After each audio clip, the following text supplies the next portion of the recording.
What's up everybody, D-Man back. Welcome to a brand new video, and today we're going to be doing another figure review. In today's video, we will be reviewing the Playmates Toho series Godzilla 1954. Is that just what they call it? Giant version? No? Nothing? Just Godzilla 1954, but he's really big. Let's do it.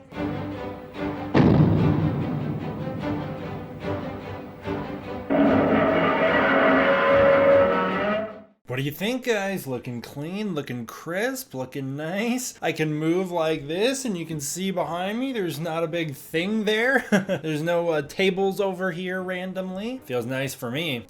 We upgraded the entire setup, although you can't see any of it. It's all out of frame. But man, oh man, did we upgrade this room. Boy, I tell ya. You'll have to take my word for it. Maybe someday I'll do a room tour or something. Yeah, that's right. In this video, we're going to be unboxing and reviewing Playmates Godzilla 1954 12-inch. My tails came out of the box already. I'm not sure why, but my straps holding the tail in, they never actually were holding the tail in. When I bought him, they were already unhinged. I got this guy from Target. I believe he runs you like, I want to say $24. I believe that's what I got him for. Somewhere from 24 to 30, somewhere in that range. So pretty decent for the size. Of course, I'm doing this to celebrate the recent trailer from Godzilla -1. So I'm going all the way back to the start to check out Playmates Godzilla 1954. Just generally speaking, I like the box art. I think it's almost there. The box art is very slick. It's Godzilla here shooting his atomic breath down. There's like some buildings or radio towers or something over here. Not really the easiest to see with the glossy box, but it's pretty nice. This is of course the Toho series. I like the red. This is very slick. This looks like the Godzilla 2014 font, but I know Toho's been using this font. It's a little different than the 2014 Godzilla. I like the photo of the 54 Godzilla. I like him here as well. And then here's just the little Toho Godzilla logo. Now I just wish instead of having it be what appears to be, I'm gonna say that's 1994's Godzilla. It's a Heisei Godzilla for sure. I think he might be a 1993 or 1994 Godzilla. He's a little darker, a little bluer. I just wish it was the 1954 Godzilla. I wish they kind of swapped it out depending on which Godzilla it was. That's what I wish they had done. Back of the box looks neat. It's their Godzilla, the one that we're unboxing, this one. It's their Godzilla all big. That's fun. I like it. That's good stuff. Again, there's that like radio tower or whatever that is back there, and then there's just some destroyed buildings. So just some good Godzilla visuals. There are two back of the box descriptions here. This one says, first appearing in 1954, Godzilla and its cast of monster co-stars have appeared in theaters and home screens ever since. To humanity, some are friends, some are foe, but all of them are incredible. But no matter their strength or abilities, they are no match for the true king of the monsters, Godzilla. So just like a franchise overview, I suppose. It's also interesting that they call Godzilla it rather than he. And then an actual description for this version of Godzilla stating, awakened from the depths by mankind's arrogance and quest for power, a towering monster terrorizes Japan in this 1954 classic film that left Tokyo in its ruins and the world left trembling whenever its name is spoken. Godzilla. Again, interesting that they call Godzilla it. Also, on the bottom of the box is a little assembly tutorial on how to pop the tail on. Pretty simple.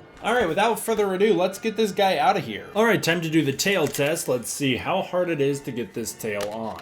Very easy. Wow, that was like the easiest one they've had. Good job. Super simple. Okay, well, there he is. And he just has a nice look to him, doesn't he? Doesn't he just look nice? Doesn't he just look good? I'm a big fan of the 1954 Godzilla. It's one of my favorite Godzilla suits. I think it's just a really classic look overall. This toy came out like, I want to say maybe in the middle of Playmates' run with Godzilla. I don't think he's that old. He certainly still populates the shelves. Every time I go to Target, he's on the shelf. He's still being produced. He's still one of their probably, I'm gonna assume based on the fact that he's still on shelves, better selling toys. And I get why, because it's got from a distance a pretty good look to him. I mean, you look at that, that's Godzilla. That's the 1954 Godzilla. I mean, from this angle, he's looking good. Where we run into issues is getting up close or really analyzing the figure even a little bit, because it kind of falls apart in every single regard. I think for this review, I'm gonna go out of order because it'll be simpler to just cover certain problems first. This is a 12-inch Godzilla, so you can theoretically do quite a bit with him, and they've chosen not to do much at all. Starting out with articulation, the tail. It moves like this, so that's a good range of motion for the tail. tail, I can't expect too much out of a Playmates Godzilla. I mean, these are children's toys, so I'm going to try and be not too harsh on it, but the tail does a good wiggle and a waggle. I like it. That's pretty solid. Tail's looking good so far. Now, of course, they could have gone further with it, put more joints of articulation. I wouldn't expect it out of a Playmates toy. I think that is an unrealistic thing to expect out of a lower end figure. The articulation they have is about as far as any children's toy, any lower end figure would take the articulation. So I'm going to say we're actually doing pretty all right with the articulation. Tail articulates, that's one joint of articulation. His leg can't kick too far out and it can't kick too far back, so you've got a pretty limited range of motion. I don't hold that against them. That is a design flaw with the original Godzilla, that his legs couldn't kick out much. In fact, they've done a pretty good job here giving him room to move his leg, allow him to do this, allow him to walk and whatever, and you can pose him while still adhering to the original sculpt. So that's good. You've also got one joint of articulation here in the foot, so his foot can turn to the side, which is good.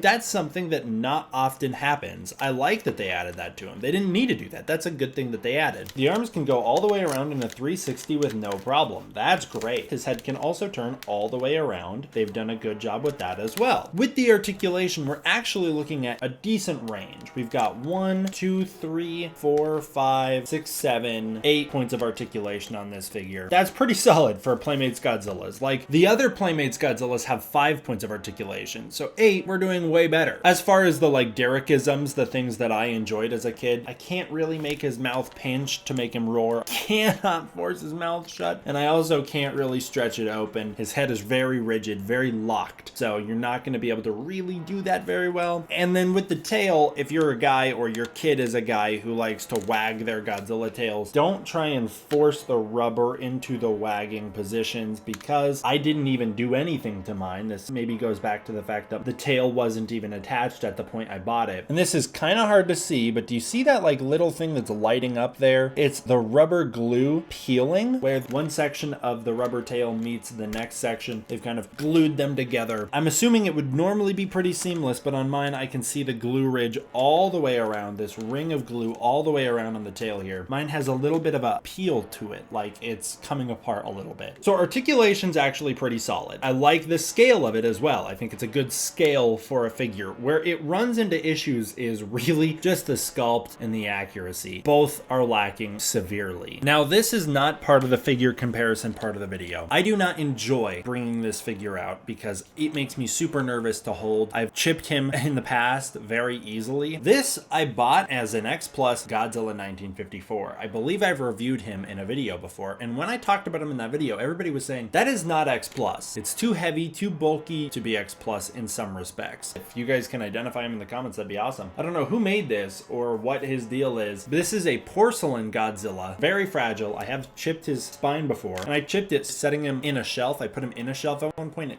chipped right off. But I bring this guy out to make a point about where Playmates has gone wrong with their Godzilla. I mean, just looking at the two side by side, this is an accurate representation of the 1954 Godzilla, and this is a sort of attempt. I wouldn't be too hard on the sculpt on this Godzilla because, again, it's a toy for kids. It's a lower end Godzilla toy. The thing that I'm going to be harsh on is the complete blunder of the dorsal spines. This Godzilla has a very accurate representation of Godzilla 1954's dorsal plates. You've got these like very clearly one-off defined dorsal plates leading all the way up his body. On this side, same deal. They've got their own large design. There's the 3 rows, only 3 rows of dorsal plates. I like the way that these are larger. They're also sharp and spiky and maple leafy in and of themselves. And then obviously the iconic middle row of the dorsal spine is the largest row. There's like this weird misshapen one up here. I mean, this is accurate to the suit. I'm saying it's misshapen in the movie. This weird misshapen one that's kind of like going all over the place. This one is the really iconic one. These are the ones that Michael Dougherty brought onto his Godzilla in King of the Monsters. These spines are very iconic. This one is the largest of all of them. This one's another kind of weirdly misshapen one. They're all weird looking. An attempt has been made here to capture the likeness of the 1954 spines, but it was a very bad attempt. Just going spine to spine here, I mean, it becomes really apparent really quickly what I'm talking about. I don't know what is going on with these two spines in particular. These ones stand out like sore thumbs. Like this one is all nubby. It looks like somebody shaved off the the spine that's supposed to be there. This one just doesn't have enough texture and definition to it. Same with this one. This one's becoming clumpy, and they're all kind of clumpy. That's how I describe this Godzilla, is a clumpy Godzilla. Like the way that these spines in this row aren't even individually sculpted. Like some of them are sticking together. I don't understand why it was so hard for Playmates to get the spines right when this Godzilla has probably the most iconic spines of all the Godzillas. That's where I'm gonna be hard on this figure, is because it just misses the mark in the sculpt. The head looks pretty decent. So this is modeled after the suit used in the 1954 movie. For those of you who don't know, there are two 1954 Godzillas. Sometimes figures adapt one, sometimes they adapt the other. This one is based on the suit used in the film. This is also the one used in most of the promotional materials, but overall the face and the likeness is pretty good. It's got the big ear, which is great. He's got a generally nice face sculpt. The eyes look great. The eyebrows are very well defined. The nose is nice. The teeth look good, even though they're not individually sculpted. He's got the nice fangs. It's just a little untextured, a little too clumpy, which is going back to what I was saying, but the head looks pretty good. Then you move into the body, and now we're running into that Playmates issue of rubber looks better than hard plastics. This is another one of their hard plastic figures, and you sure can tell because the rubber pieces always look better than the hard plastic pieces on here. The full body has got the right idea. I like the well-defined chest bone in Godzilla. I like his collarbone area. Moving through him, he's just kind of lumpy. Although I like that they put creases in here where you can see the folds in the suit, it's just not deep enough for me. It's not deep enough. It's too shiny, too glossy. That gets into paint a little bit, but they're just not putting pieces in here that complement the figure terribly well. Then you get the arms, which actually look pretty decent. You've got the depth and the richness that I like. Although the fingers aren't individually sculpted, the hands are in nice positions. I like them. It's a very Godzilla 1954 hand pose. When you move Godzilla's arm up so you can get him into this kind of punching pose, you expose these very smooth patches underneath wherever the articulated joints go so that they can slide easily. I don't really fault the figure for that. That's just something they couldn't really avoid. You got the same deal on the leg, especially on the bottoms of his thighs. You've got the same issue, but it's like really exaggerated there. So overall, the body is just lacking the richness and the detail that I would like. The legs look pretty good. I really like the legs. I like the knees. I like the way that they've captured the way that the suit's rubber kind of bunches towards the bottom of the legs. That's great stuff. Great detailing. He's got almost defined muscles, which is good. It's good stuff. They're capturing the likeness to the suit pretty well. The feet look mostly good. Getting into the rubbery feet, they look mostly good, but they're actually more unrendered than the legs are, which I wish they would be more consistent. I don't really like the way that this foot is bent so that his toes are sticking up at an angle. It's so that you can have him stand like this, but it also kind of exposes the fact that they haven't detailed the bottoms of his feet. They actually haven't even put anything on them. They're completely hollow. Looks pretty bad. I mean, you can see from back here, it looks bad. So by having his feet like that, you're exposing this little area on the back of his foot where you're going to be able to kind of notice that it's not filled in. I also just think it limits the way you can pose him. Now he can really only stand properly if he's standing with like one foot out in front of the other so that his back foot can kind of stand the way it's supposed to. I wish they wouldn't do that. The tail overall looks pretty decent. They've kind of given up on continuing his dorsal spines onto his tail. They just disappear. But the tail itself has a really good texture. It's deep, it's rich, it's got those defined lines leading down the tail so you can see these split points where the tail gets smaller and smaller. That's good stuff. And it leads to a nice point. I like that. As far as the paint goes, he's a matte gray. Not a ton you can do with a 1954 Godzilla, which he should be. He should just be gray, unless you're going for like a special poster variant of Godzilla where he can be brown. I like the white teeth. The white eyes look great. The pupils are great. The fingers being gray is a good touch. I like the way that they've done the dorsal spines here. It's not exactly accurate to the movie. They should be darker in the middle and then get lighter as they get towards the tips, but just given that this is a lower end toy, I'm not going to hold that against them. I like the way that they've just painted them bright gray. It kind of reminds me of when Godzilla charges up his atomic breath in that movie. Mine does have some quality control issues in the paint. The dorsal plates in particular have these little tiny dots of unpaintedness. There's just a little bit of issues with them where you can see like the paint has scratched off, which means the rubbery pieces on the dorsal spines are actually made of darker rubber and then painted light. There's also a little bit of that going on my Godzilla's cheek right above his lips. The last thing I don't love kind of goes to the sculpt, I guess, but it could have been probably covered with a better paint job, maybe not. When you put the tail on, you're going to get this big line cut right through him, which I can normally live with. I can live with the gaps in the lines on the articulated joints. I can live with it on the neck. Where it kind of stands out as a bit distracting is where you can see there are a couple lines going on his dorsal plates. One runs exactly vertically up his dorsal spines where they have sealed the two rubber halves together, and the other is this giant slit right through his back where one piece has been put in and then the next piece has been put in. And then the ridge line where the rubber dorsal plates line into the back,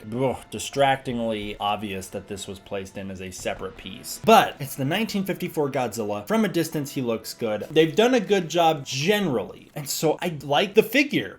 Although I did nothing but critique it the entire video and talk about how it's flawed and how they could have done so much better, I like it. I just think that there's some things that shouldn't have been as bad as they are. Again, I would be giving this thing a much more positive review if they had committed to the spines better and just done the spines better, because that's a big glaring thing to get wrong. Other than that, I can mostly forgive the unrendered texture because it looks pretty decent. It looks decent from a distance and I like it, so I could mostly forgive those details. I'm going to quickly try and run through some Godzilla comparisons here, starting out again with a comparison that just goes to really highlight how easy it would have been. Bandai Creations Godzilla 1954, which I actually think is a wonderful figure. I love the tail pose on him. It's better than this guy. I like when they have a bit more dimension than when they're just flat. The dorsal spines are all mostly individually sculpted, and the ones that are look great. The ones that aren't look almost great. He's got a nice back ridge. He's got nice texturing all throughout. I like his pose overall. He still falls into the same issue where if you don't have him posed exactly as he should be, you're going to get those big ugly gaps, which is always a shame. But the sculpt overall is pretty fantastic. I like the red mouth. I think that was a great touch. The white teeth and the red mouth stands out really well compared to just the gray tongue of the Playmates Godzilla, which doesn't look that good. And maybe it's because Playmates wanted to go for a black and white look, but they didn't even give an attempt. There's no tongue in his mouth at all. There's nothing there. It's just gray. At least the Bandai Creations one has a tongue. Then getting into the head, mine has some quality control issues, but on the whole, the sculpt is better and richer. And this is a 6-inch figure. You have less than half the real estate to get things right here. And they still didn't get it right on the Playmates one. The Bandai one looks better. Next, we have another figure that actually I don't think really nails the likeness, but is a good attempt as well. That's the NECA Godzilla 1954. And it's really difficult to compare things like NECA to Playmates because NECA's just on a whole nother level in terms of articulation, sculpt, and look. But here's the NECA one next to the Playmates one. These two do not look great together. This one's way darker. He is black and white. He does have the black and white tongue, but at least he has a tongue. But yeah, these ones don't pair great together. And then finally, we get to what I think is personally the best Godzilla 1954 figure made, and that was SH Monster Arts' Godzilla 1954. This one nails it. They don't look great together either. 6 inches, half the real estate. This one just knocks it out of the park. It's impossible to compare these two because obviously SHMA is going to be better. One thing I would like to point out though is that SHMA's Godzilla 1954 is not based on the one from the movie like the Playmates one. The SHMA Godzilla 1954 is based on the other Godzilla suit, the one that, yes, it does appear in the film. It is in the movie, so I guess I shouldn't say it's not from the movie, but rather it is less used in the movie because it was so difficult and stiff to operate in that often you're only seeing glimpses of it. I actually prefer this suit. I think it was a much better look. You can tell the differences in the face. The eyebrows are sharper. The whole face, the whole body is sharper than the Godzilla from the movie. And the face is more aggressive. I like the sharpness of him. I like the face. I like the eyebrows a lot better. The Godzilla in the movie is a lot smoother, a lot more rounded. So this does a pretty good job nailing the smoothness and the roundness. It just exaggerates it. Back in our own ballpark here, we've got Playmates Godzilla 2004, Godzilla Final Wars, and I would say Playmates has overall improved. Their 1954 Godzilla is a big improvement on their Godzilla Final Wars Godzilla. Here's the two of them together. Now these two look good together. Now that we're back in our own ballpark, these two look good together. They stand nice together. They look good. I think that the 2004 Godzilla is more eye-popping than the Godzilla 1954 one, but generally speaking, although the 2004 one has better dorsal spines, he's got a worse sculpt. The way that they've stuck pieces onto pieces here stands out way more than it does on the 54 Godzilla. He's all hard plastic, no rubber bits. They are moving in the right direction with the 1954 Godzilla. Getting our Playmates Godzilla 2021 out to compare him to the Playmates Godzilla 1954. Oldest Godzilla meets newest Godzilla for now. Standing side by side. Again, these ones look pretty decent together. You get really noticed how blue they made the Legendary Godzilla. Legendary's Godzilla should technically be featuring the same 3 dorsal spines as the 1954 Godzilla. They're just larger and wider on this Godzilla, and they are much less impressive, shaved off, grubby, gunky looking on the 54 Godzilla. It's a shame that they nailed it here and they couldn't do the same here. People are going to be like, man, this guy will not let this go. And you're right, I won't. I won't let it go. That's my job, is to review the figures honestly, but also fairly. And that leads us into my final thoughts. Overall, from a distance, it pretty much nails the likeness of the 1954 Godzilla. I like him. Overall, I like him. Even though all I have is critique critiques about him, overall I like him. Because he looks good. He looks like the 54 Godzilla. I like that they made it. It instantly justifies its existence in the fact that they haven't made one like him. Nobody else really makes the 54 Godzillas, especially to this scale. So it's just nice to see one to this scale so that he can stand amongst the others. Personally, I am a fan of it. I think it does overall represent the likeness of the 54 Godzilla decently. I just think it could have been pushed further. I do think Playmates is moving in the right direction, and so that's why I'm going to give this figure a 7 out of 10. Despite all of the critiques, despite the quality control issues, despite all the things I think they could have done better easily, I'm going to give it a 7 out of 10 because I think they are moving in the right direction, and there is a lot that I like here, and I'm excited to see him on a shelf. As for getting this for children, it doesn't have the articulation that maybe some kids are going to want, but it does look good. It's going to be fun to play with and knock things around with. One thing I will say though is watch out. The Playmates hard plastic guys feel like if you drop them off a high enough drop, they're going to explode in ways that if they were soft plastic, they would survive. So watch out for that. 7 out of 10. Was it worth the $30 potentially if that's how much it cost? Nah, maybe not, but 24, sure. It's worth the 24 if you get it for 24. I want to give a huge thank you to all my patrons over on Patreon. If you want to support the Patreon, you can using the link in the description below where you can get early access to content, access to the Discord community, and more. Thank you all for watching. I hope you enjoyed. I'll see you guys next time for the next one. D-Man out.